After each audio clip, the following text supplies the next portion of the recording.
Hey, what's up guys? My name is Moda and welcome back to the Mining Stacker YouTube channel. Today's video we're going to be doing a review of the IceRiver KS3M. This is going to be from my personal ASIC. It's not going to be a super in-depth review. It's mainly just going to be the performance and the numbers of it, right? I'm sure if you guys have all seen unboxing videos, yada yada yada. We're just going to get straight to the numbers. So we're going to talk about the performance, how it's been doing, and a couple of news things, mainly the possibility of a big exchange listing coming. I'm going to talk about something that we found. We'll discuss that here in a second, all right? So if that sounds good, guys, stay tuned and let's get to it.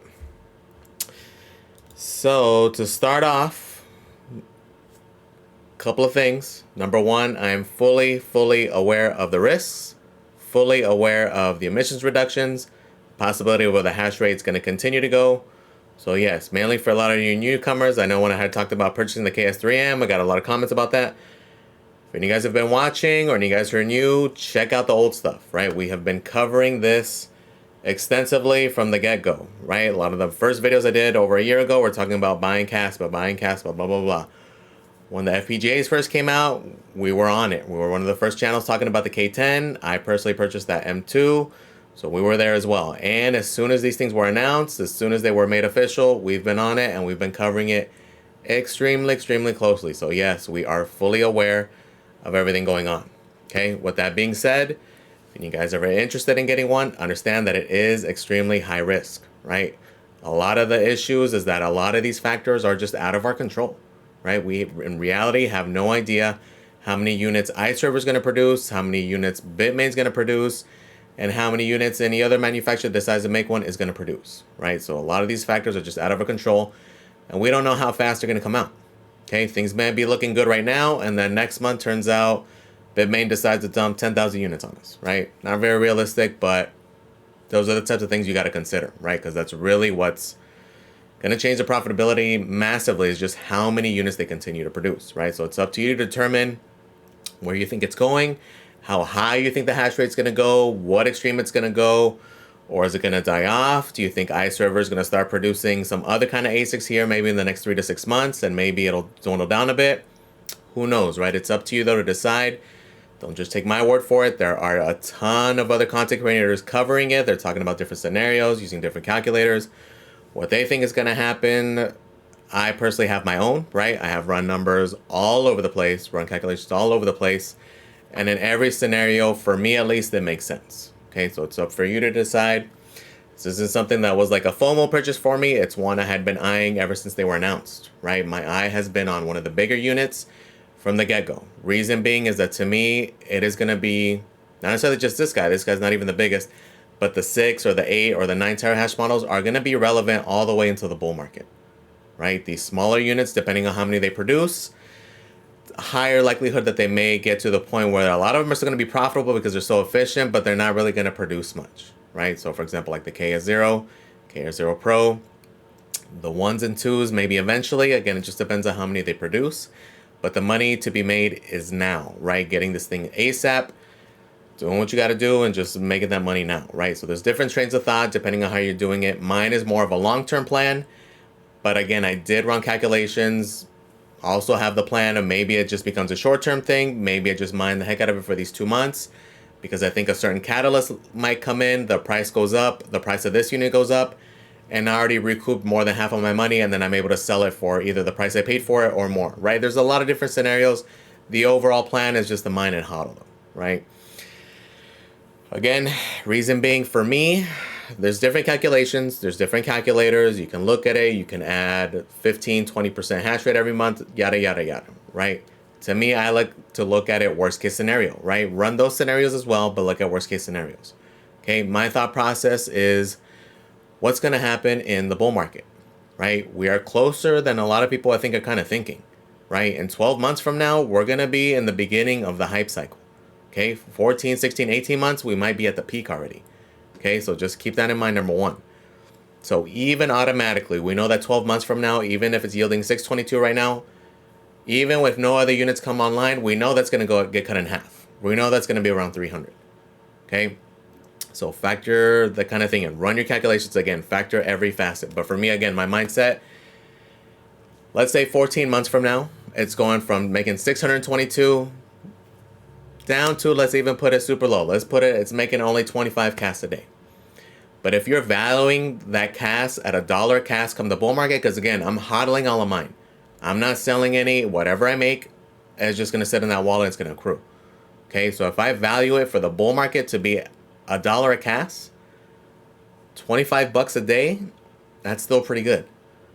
Okay, on top of the fact that if I'm valuing it that high, that's the equivalent of making $600 a day right now. Okay, and even if you value it at a half, let's say you think, I think it's going to hit about 50 cents, which realistically, that's more where my number's at. That's still like I'm making 300 bucks a day right now. Okay, so that's kind of more my thought process with it. I do feel confident that I'm still gonna potentially either ROII, make the same amount of cash if I were to purchase. There's different trains of thought. Okay, I'm convinced that I'm in a win-win, because again, you got to factor in all those things. Got to factor in the fact that this is a tax write-off. For me, that was a big thing. I needed to purchase something before the end of the year because I do have a lot of capital gains from the profit taking. So I did want to add another miner. This one puts me right where I need to be at to kind of cancel all that. Okay, so there's different factors. People have different reasons for buying. I also, again, from all the profit taking, I had like extra money to be able to take that risk. Okay, just understand that I'm fully aware that next month the yield can go down to 200 casts, right? And I'm fine with it, right? I'm taking that risk. I'm okay with it. This is extra money to blow. Okay, just don't go in here dumping every last money you had in savings like, yeah, I'm going to make this amount. It's not going to be this amount very long. It's going to be literally a weekly reduction. Every week that I'm mining this thing, the most likely the yield is going to go down. And I'm fully aware and I'm good with that. Okay, just to give you the heads up, currently right now, this thing should be yielding about 622. And mine's making just a tad bit more. And just, again, different things to think about, guys. But again, if you're thinking of getting one, focus on your yield. Don't look at the fiat profitability because that's going to swing wildly. Again, maybe we do have this run up and we go to 15 cents, 20 cents. It's going to look amazing. I don't care because, again, I'm selling in the bull market. Same thing if it goes the other way. This thing goes down to 5 cents. This is going to also swing drastically. I'm not concerned with that. I'm concerned with the yield. That's where your mindset should be also. Your calculation should be based solely off the yield. Okay, again, the fiat value can swing wildly. Focus on that yield. Okay.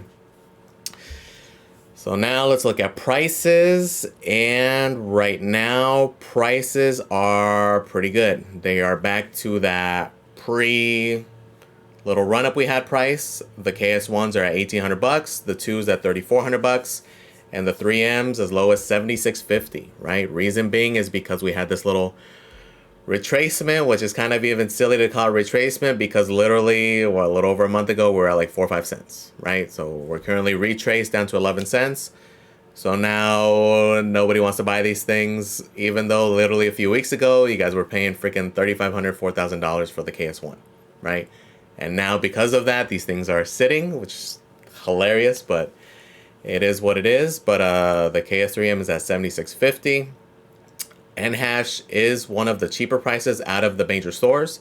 That is who I purchased it through. I'm not trying to shill it on you. I'm not even putting an affiliate link, anything like that right now. It's just, they just had the best price. No issues with them. They delivered right on time. They did their thing. So shipping in 2 business days, 7,800 bucks. Within 5 business days, 7,650. They still have it in stock. And as of yesterday, when I did the little video, the KS1, you weren't able to add it to cart. Currently, you can now. So it is definitely in stock. For those of you interested, out of the smaller units, this to me is the most appealing, just because of the overclocking capability, right? Like it's still, even right now, it would make more sense for me at least, the way I look at it, to get 2 KS1s versus the KS2, even though the KS2 technically in factory form is a better deal. It's just these have so much more overclocking ability, right? These can go as high as like 1.6, 1.7. Even the ones on this last batch, they've been able to get them up to 1.4, and I'm sure with time they'll be able to get them a tad bit higher, right? So theoretically, even though it's, what, 200 bucks more or whatever, you're able to get more hash rate out of that combination, right? So just something to consider, something to think about there. For those of you who are interested, again, I'm not trying to sell you these ASICs. I'm not trying to say, oh, look at how much I'm making. And like, I hate those kind of videos, right? I despise it. That's why I was like, I almost don't even like talking about my miners because of that. I know some of you guys asked. I just hate feeling like I'm shilling things, especially right now. Like, Even mining YouTube is like at an all-time high with the shilling. I don't even want to go there. I don't even want to go on that little rant. But guys, people shilling this stupid ass watch, these stupid ass little BTC lottery miner things. Just let's not turn into that community, right? We have the best community in crypto because we weren't doing all that. And we're kind of starting to turn into that. Let me get off track. Here we go. Let's go back. So prices are pretty good. My personal unit, this is what the focus of the video is. I did move mine to K1 pool. Initially, when I first got it, jumped right on Hero miners just because I'm familiar with them. Had no issues back when the FPGA GPU days.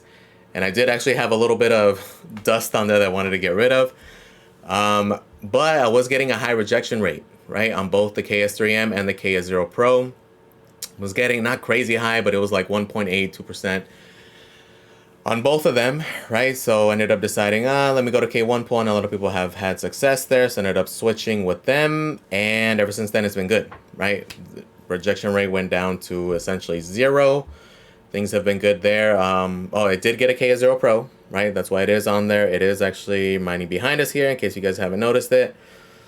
Wasn't something that was on my radar. Only reason I even picked it up was because I still had that coupon from BT Miners back from the beginning of the year for that K7 thing where they switched out the 63.5 and the 58. They gave us like a $5,600 coupon. So I finally did use it on that thing. Just had to pay for the shipping. So that was the only reason there. But that guy is on there. Has been performing well. We can see the overall payouts. I have it set up to a 700 cast threshold. So I am getting one a day. Currently, we can see the past few days. On the 17th, it was 695, went down to 677, 676, and then went down these 2 days pretty significantly. And this was something on my end. This was a networking issues, right? So it wasn't just my Kaspa miners, it was my other miners. That's why I was like, what the heck's going on? So I did speed tests on my routers. One of the mesh routers was not doing too hot, so I had to reset everything. It's all gravy now. It's all good. So hopefully it should be back up to where it should be at. But these two were excessively lower. This guy is going to be back up where it should be, which is in the 650 range, 660 range, somewhere around there.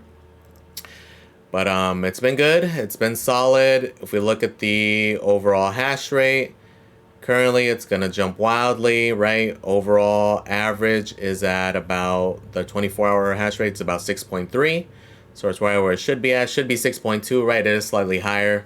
The KS3M tends to be at 6.1-ish, tends to stay there. The other guy is fairly solid at between 200 gigahash, 2.25, 225, around there, right? So overall, it is doing very well. It's been very solid. As we go on the actual dashboard, you can see here the line has been smooth. The pull rejection rate, it is at 0 now ever since switching. When I was on Hero Miners, it was at 1.82, and for both of them, right? I thought maybe the port was wrong, maybe because one set up for the 0 and the 3M. But they were both at that range, right? So just because of that, just went to K1 pool. No issues there. I will put a referral link for K1 pool. They do the referral thing if any guys are interested. It does help out the channel, but if not, it is all good. Again, use your favorite pool, right? These are just the two I tested. It wasn't so hot on Hero Miners. It's doing good on K1 pool, so it's just going to stay there. So overall, they've been good. Nothing really to report. The buying process was good. The process has been good. 0 issues. Right? It's been doing its thing. It's been chugging along just fine. So that was one of the big worries, right? It's always a big worry ordering any ASIC, but even more so from the smaller manufacturers where the quality control may not be as high, but realistically it can happen with any of them, right? It can happen with the Bitmains, any of those. As I've seen, right? I had issues with my K7 after a little bit, but that's the biggest risk, right? You're always worried about when you're opening it, you're inspecting it, looking at it, make sure everything's good, and then plugging it in and just kind of crossing your fingers, right? Especially with something like this where it's very time sensitive, right? Let's say one of the board was down and I had to send the unit back. It's just all that time lost is revenue lost, especially with this thing. It is like extremely important for you to get this thing ASAP if you're interested, just because of the yield, right? You want to maximize that yield because, again, even a few days is a big deal. Because again, with like these guys, the overall yield so far, it's been exactly 2 weeks, right? Today actually is exactly 2 weeks since I've got it. The total paid here from K1 pool, it shows as 7170. So this is only from here. I was on Hero Miners for 3 days. So my overall number for the 2 weeks, it's been 14 days. It's about 9,800 Kaspa, right? So almost 10,000 Kaspa in 2 freaking weeks. Right, and then things are looking good right now because the next batch, most of this batch should be here. Most of the next batch won't be for another 2-3 weeks. So most likely I'll be able to hit about 20K prior to that next batch. We'll see how it goes from there. We'll see how big that batch is, how much it goes down, and so on and so forth. But already, as is, freaking $1,000 in 2 weeks, I'm pretty happy with that. Again, even, it just depends, right? Again, I'm not even gonna go into it because that could be a whole nother video, just theory crafting on the different things. I've already ranted enough on that. But overall, again, the performance has been solid. I have been lucky, I have been fortunate that it's just been a solid unit, right? It is doing its thing on both ends there. Now for the news aspect and the possible exchange listing thing, right? We do remember that Binance did list those futures. We're like, oh man, should be coming soon. Well, I did see something on Reddit today. So shout out for this dude for finding this. So this was a post on Reddit today on the Kaspa Reddit.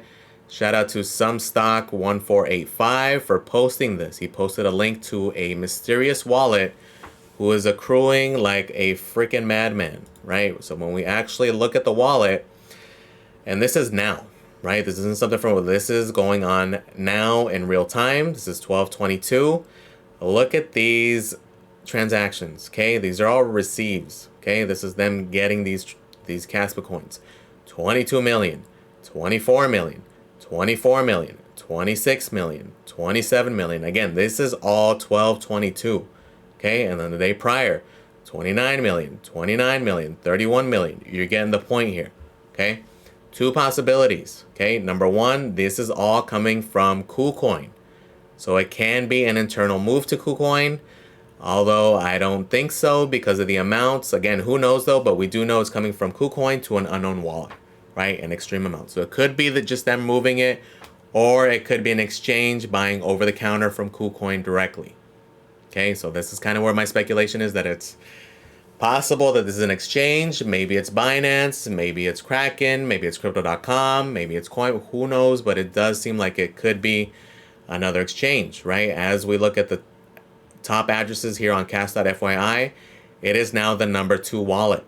Okay, this thing in literally just a few days has amassed this freaking amount of Kaspa. 639 million, $69 million worth of Kaspa, guys.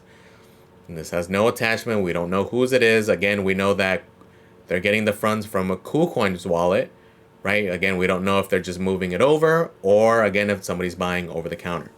Okay, so just pretty interesting find. Hopefully it is an exchange, and hopefully we get a listing here pretty soon. Who knows? That would be a nice catalyst. So again, if you are considering of pulling the trigger, the time would be prior to this announcement, because what do you think is going to happen after? They're going to go back to where they were just 2 weeks ago. Right? So who knows though, right? It could just be all speculation, could be nothing. Again, could be just an internal wallet move, but there's something to think about. But just keep in mind, like for me, those are going to be huge catalysts when it happens. Not if it happens, it's more of a just when. We don't know when, we don't know if it'll be in a few weeks, in a few months, in a few quarters, maybe quite a while, but we know it is inevitable that it's going to happen, that it's going to get listed on Binance, it's going to get listed on Crypto.com, it's going to get listed on Kraken, it's going to get listed on Gemini, it's going to get listed on Coinbase, and those are all going to be huge catalysts, right? The easier this thing is to get, the more people are going to jump in. The other big thing we're waiting for is that Rust upgrade, okay?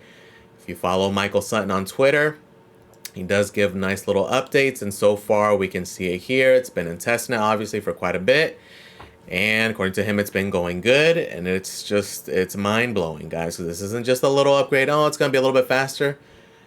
1 block per second was already like mind-blowing, right? That's what caught my eye this time last year when I bought my bag last October. Okay, everybody's getting hyped on it now for some reason.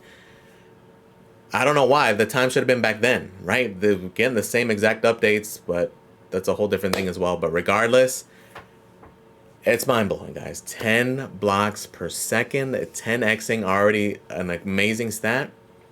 Mind-blowing, right? So again, so just a few of the catalysts that to me are going to happen sometime soon. Maybe not in the next month, maybe in the next quarter, maybe in the next 6 months.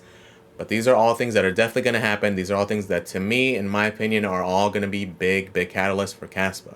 Okay, on top of all the hype it's been getting. Yes, the price is stagnant right now. And that's fine. Guys, it's freaking had a crazy run up. It's gonna happen. It's been happening, right? Again, we've been following this coin closely since November. Okay, back when I bought my bag in October, I had been following it well before then.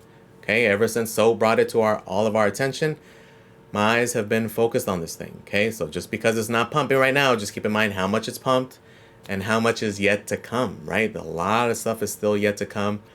Amazing things are gonna happen, but it's up to you to decide if it's worth it to buy an ASIC or to buy this thing or to DCA.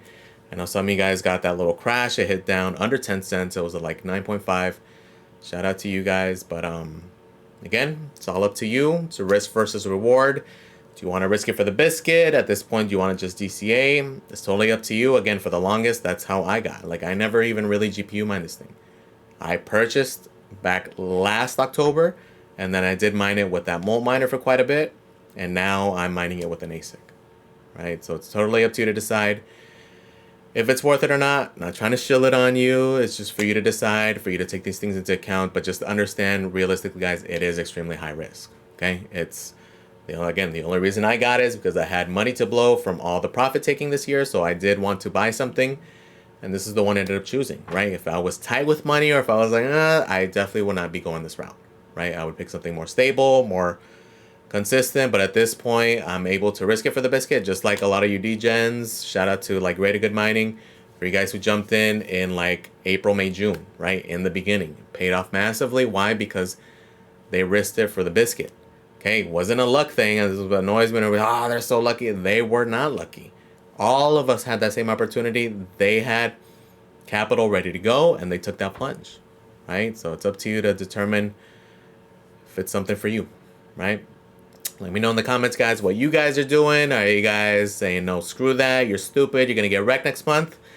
Let me know in the comments. Let me know what you guys are thinking, what you guys are doing. If any of you guys are thinking of purchasing still, if any of you guys have purchased, how's it been going? Are you overclocking? What's going on? Let me know in the comments, guys. Please comment, like, and subscribe, guys. Again, thank you for watching, and I am out.